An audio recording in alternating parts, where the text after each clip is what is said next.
Agora é hora de entrevista aqui no Jornal Gente da Rádio Bandeirantes. Estamos recebendo o presidente do Superior Tribunal de Justiça, ministro João Otávio de Noronha, para conversar conosco e com os nossos ouvintes nessa manhã. Ministro, bom dia para o senhor, tudo bem? Bom dia aos ouvintes da Rádio Bandeirantes. É um prazer estar com vocês aqui nessa manhã de segunda-feira. Ministro, o Superior Tribunal de Justiça está funcionando como aí durante a pandemia do coronavírus? Quais são as informações que o senhor tem para compartilhar, os números aí com os nossos ouvintes? As sessões estão acontecendo de forma virtual? Alguma tendência de descontinuar, né? Esse processo está dando certo? Pode continuar? Pode ser substituída a algumas sessões presenciais por sessões à distância aí por conta da experiência que estamos tendo durante a pandemia? Olha, nós estamos funcionando por sessões de videoconferência e por sessões virtuais, são coisas distintas. A videoconferência, todo mundo assiste, o advogado faz sustentação oral online, o julgamento é online, todos e público, porque é transmitido pela internet. Então, todos podem assistir. O sistema virtual, não. Cada ministro vota no computador, o relator coloca o voto, os demais vão manifestando se concordam ou discordam. É usado para casos mais simples, menos importantes, para grave. Já o sistema de videoconferência substitui o julgamento presencial. Eu posso afirmar a você que algo vai restar. Eu acredito muito na importância do julgamento presencial, no debate, na conversa entre os ministros, na presencial isso é mais fácil, mais rápido, mas de qualquer modo eu acredito que nós vamos ter que mudarmos em termos de cultura e comportamento. Por exemplo, as sustentações orais hoje, no sistema virtual, o advogado faz do seu escritório, no sistema de videoconferência.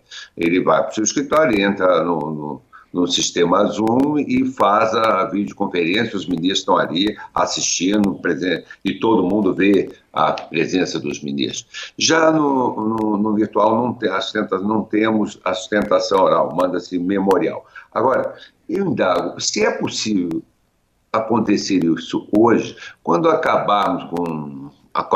pandemia acabar e voltar para presencial, será se é razoável a gente exigir que um advogado saia de Porto Alegre, de Manaus, e venha aqui em Brasília para fazer uma sustentação oral num julgamento no STJ ou no Supremo por 15 minutos? Onde tem a palavra 15 minutos. A modernidade está aí para facilitar a vida de todos, para baratear para os usuários da justiça. Lembra que essa viagem do advogado é custeada pelo seu cliente, isso é custo para o cidadão comum, principalmente para aqueles menos abastados. Então, eu acredito que nós devemos incorporar nas modificações do regulamento da Casa, no sentido de permitir a sustentação oral online, é uma das medidas. Acredito também que nada vai impedir que a gente use os dois sistemas, além da sessão presencial, sessões extraordinárias possam ser feitas pelo sistema virtual, pelo sistema de videoconferência. O virtual nós já estamos usando. Então, a modernidade tem que ser incorporada ao comportamento, aos procedimentos do tribunal. Ministro, muito bom dia, bem-vindo aqui ao nosso programa. Já estamos... Prazer enorme aqui. Nós estamos assistindo o senhor se aproximar do final do seu período da sua presidência do Superior Tribunal de Justiça. Eu gostaria que o senhor fizesse um breve balanço, assim, no sentido de que a sua presidência terá sido marcada perante a história do Judiciário, perante a história do próprio STJ, por quais características? Eu acho que eu não pretendo fazer história, teria muita pretensão, mas observe bem, eu investi num ponto que era fundamental e que no primeiro ano, sobretudo, que propiciou a gente atravessar a crise, está nos propiciando passar por essa pandemia sem problema. Investi na TI, na tecnologia da informação. Fiz pesados investimentos na tecnologia da informação, na informática. Mudei o conceito que modernizar o parque tecnológico era substituir máquina, quando na realidade modernizar o parque tecnológico é substituir servidores, modernizar, mas também investir em software, investir em planejamento. E Com essas modificações que fizemos, com a automação de procedimentos, por exemplo, nós reduzimos 200 vagas, deixamos de preencher 200 vagas no Superior Tribunal de Justiça. Outras foram alocadas para o setor que mais necessitava. Acabamos com a taquigrafia. Taquigrafia é algo arcaico, antigo. As sessões são gravadas, se precisar de um ou outro voto, aí sim se é degravado. E ao se degravar, nós temos um software hoje que faz isso com muita rapidez, bastando uma pessoa para conferir. Quer dizer, a gente precisava avançar em tecnologia, modernizar o parque tecnológico, ao mesmo tempo modificar também os nossos softwares, investir em programas de automação, e o resultado a gente está colhendo.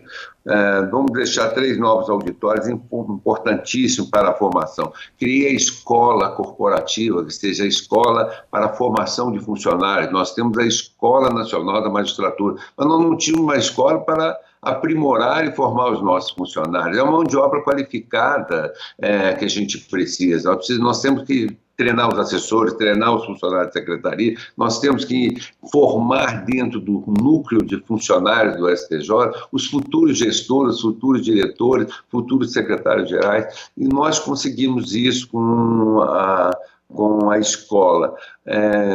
Acredito também que nesses 8 meses que a pandemia, desde o começo do ano, atrapalhou-nos em algum ponto, poderíamos avançar, mas de outro nos chamou a atenção. A gente tinha um prédio para construir e era necessário. Com o teletrabalho que aplicamos em razão da pandemia, será que nós vamos precisar mais de tanto espaço? Quer dizer, a tendência não é mais essa. Chamou a atenção que o teletrabalho é uma coisa que funciona bem, que pode ser aplicado pelo STJ, com ganho de produtividade para casa. Nós tivemos um ganho de produtividade de 30% com o teletrabalho, porque tem cotas, tem uma fiscalização, nós propiciamos às mães que ficassem em casa, acompanhassem os filhos, nós propiciamos os funcionários que se livrassem do trânsito, que vem eventualmente de 15 em 15 dias ao tribunal.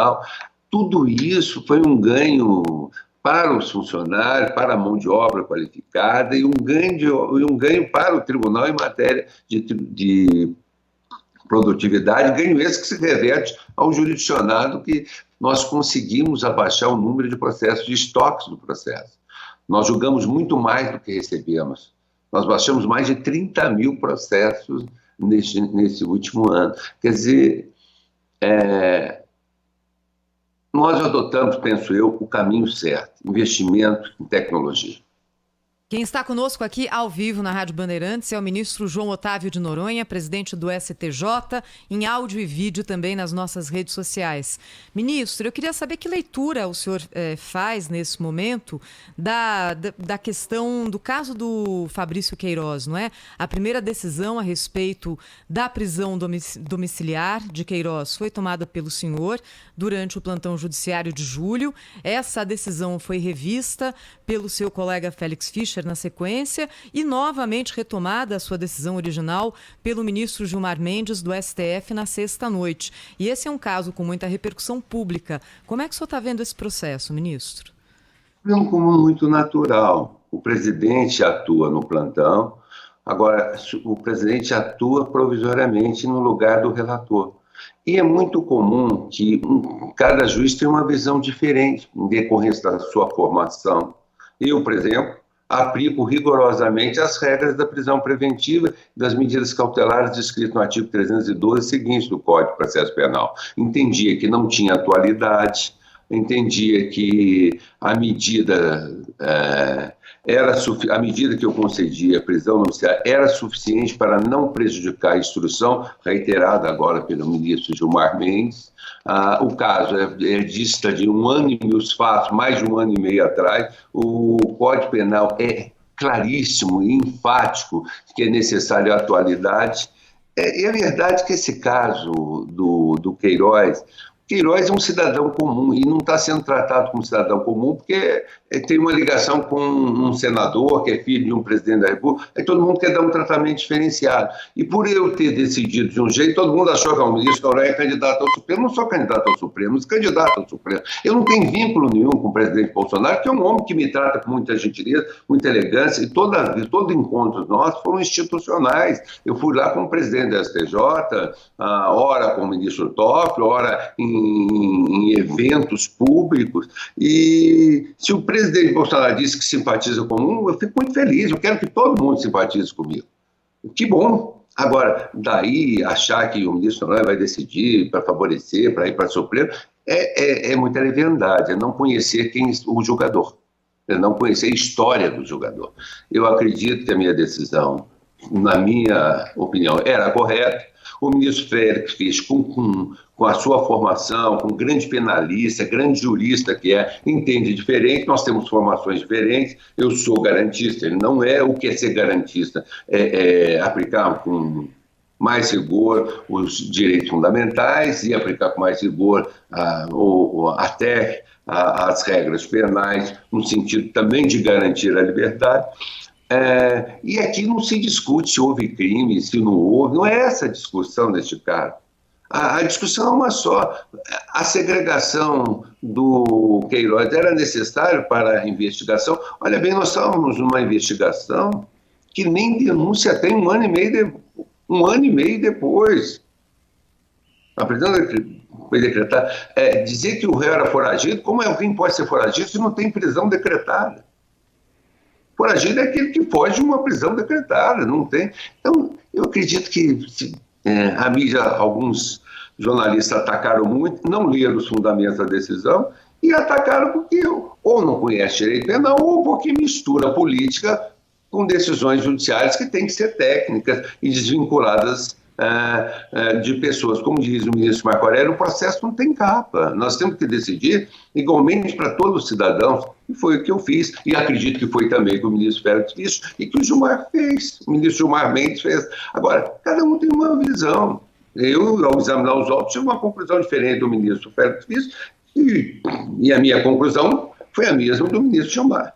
Não significa que alguém está errado ou que há uma briga, nada disso. O Ministério da Justiça tem toda a liberdade e tem, pela lei, de rever a decisão e colocar o seu entendimento. Certamente uma decisão que teria que ser levada depois ao plenário, ao colegiado. Não chegou a sequer ir ao colegiado, porque agora está revogado pela decisão do ministro Gilmar. Essas coisas são assim. Nós temos várias visões num colegiado, e essa é a beleza do colegiado. Ministro, a beleza do colegiado é que as pessoas têm visões diferentes e tem um grupo para acertar, afinar qual será a decisão prevalente. Ministro, eu sei que o senhor tomou outras decisões semelhantes a essa do caso Queiroz, quer dizer, não é uma coisa excepcional, né? É a reiteração do mesmo entendimento para inúmeros outros casos, não é? Inúmeros outros casos. A imprensa, alguns jornalistas fizeram o seguinte, olha, ele negou 95%. Olha, deixa eu dizer uma coisa. Habeas corpus coletivo já tem um precedente do Supremo para principalmente para o caso de mãe, de mulher grávida, de mãe de filho menor de 12 anos, o Supremo concedeu. Em matéria de Covid, eu disse, aqui não é cabível o habeas corpus coletivo, porque você tem que examinar cada réu, ele corre risco. Há uma forte dose de subjetividade a ser considerada na decisão. Um indivíduo tá na faixa de risco, o local que ele está segregado, tem ala separada, está contaminado. No caso do Queiroz, ele tem um câncer, o tratamento de um câncer, comentasse um câncer violento de intestino, e eu entendi que neste caso, embora era um risco muito grande, e concedi isso a vários outros. Agora, não adianta dizer, negou a 97, sim, Defensoria Pública, eu recebi no plantão 8.000 habeas corpus. Chega no Superior Tribunal de Justiça pedido sem o menor fundamento, sem pé e sem cabeça. Chega aos montes todo dia. Todo mundo ajuiza habeas corpus. Agora, eu não vou decidir perguntando quantos casos já decidi, quantos por cento? Não, eu preciso dar mais para atingir tal percentual. Não é assim que julga. A gente julga caso a caso. Ministro João Otávio de Noronha, presidente do STJ, está ao vivo conosco aqui na Rádio Bandeirantes. O país acompanhou, né, nesse fim de semana, com muita tristeza, né, a notícia daquela menina de 10 anos que engravidou depois de ser estuprada, né, por um membro da família e foi levada do Espírito Santo para outro estado para que pudesse ser realizado o aborto, né? O direito penal não é um só no país? Por que ela precisou sair de um estado e ir para o outro, hein, ministro Noronha? Olha, eu não acompanhei o caso. Eu estou achando estranho, até que tem que sair. Não é, isso deve ser resolvido, deve ser suscitar o conflito de competência aí. Na realidade, o foro é onde reside a menor. Agora, pode ter certeza, seja no Espírito Santo, seja em outro estado, o réu haverá de pagar pelo que fez, somente uma violência contra a criança no Brasil. A legislação brasileira está preparada para enfrentar um caso como esse, ministro?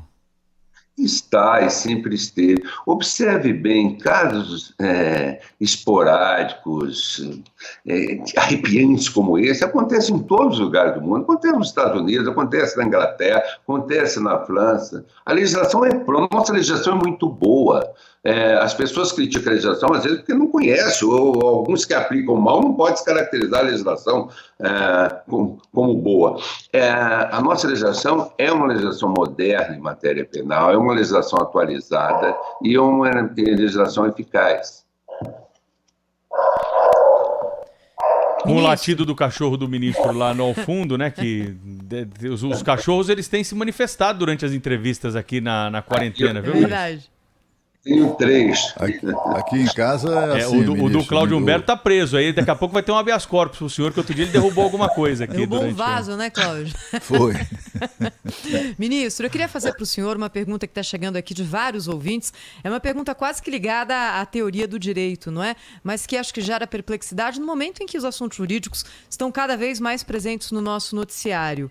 Se a lei é uma só, como são possíveis interpretações tão variadas e muitas vezes opostas? É aqui uma consideração que está chegando de vários ouvintes. Como é que o senhor vê isso, ministro? Se a lei não permitisse interpretações diferentes, o direito não evoluía. O direito não evoluiria, nunca ia evoluir. Porque é exatamente a modificação da interpretação da lei que faz com que a ordem jurídica se modernize, às vezes sem necessidade de modificação do texto legal. As interpretações são várias porque depende muito do pensamento, da formação de cada jurista. Então, você pode observar, nos Estados Unidos, no passado, a segregação racial era legitimada, sem mudança de lei, só com mudança de interpretação, isso passou a ser considerado pela Suprema Corte incondicional. Então, observa, a evolução da consciência social, do substrato social, permite com que pensamentos novos sejam agregados diante a melhoria da formação jurídica dos aplicadores do direito. E essa melhoria faz com que, às vezes, interpretações evoluam, e ao evoluir estão modificando a ordem jurídica e sempre avançando no melhor sentido. Bom, nós conversamos aqui na Rádio Bandeirantes com o ministro João Otávio de Noronha, presidente do STJ. Como lembrou o Cláudio, ele está deixando aí a presidência do STJ no próximo dia 27. Obrigado pela entrevista, hein, ministro? Até uma próxima. Um prazer estar com vocês. Obrigada.